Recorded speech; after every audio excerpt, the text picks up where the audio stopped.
Now I'd like to invite the next speaker, Danaya Snavely. She's also a part of our Turning Point chapter locally here, and she's going to be talking on this topic of suicide. So if you could give a round of applause for her as well.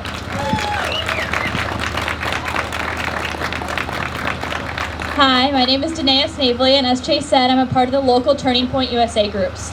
I'm also a junior at Linden High School, and for those of you who don't know, we just switched back to 100% online learning after a short stint of in-person school.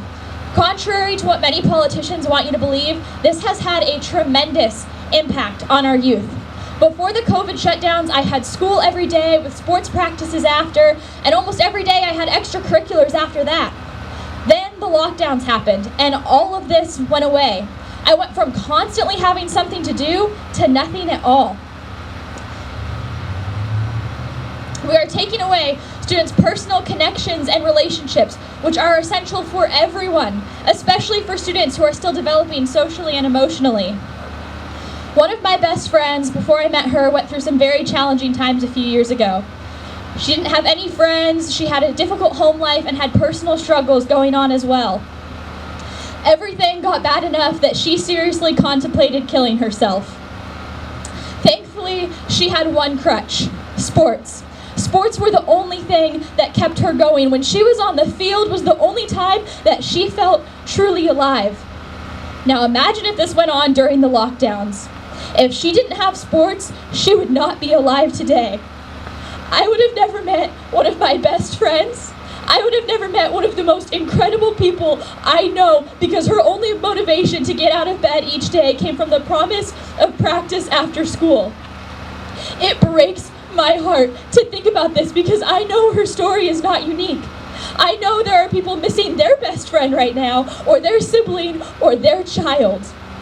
There are a lot of people missing their loved ones right now.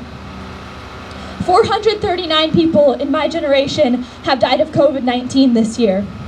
In 2018, over 6,000 people in my generation died of suicide. Over 6,000. And those are just the statistics from 2018. Since the lockdown, suicide rates have dramatically increased.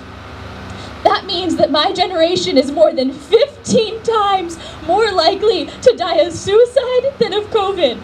There are over 5,000 people missing in my generation right now. Kids are being forced out of school and banned from going to extracurriculars. People in my age group aren't even getting seriously ill from COVID, nor are we transmitting it to others easily. 45 of the 56 COVID deaths in Whatcom County were over the age of 80. Another 9 of these 56 deaths were between the ages of 60 and 79. So why are we still sitting at home all day, ignoring the epidemic of suicide in our country from these lockdowns? Inslee, please, let us play, let us learn, and let us be free again. Thank you.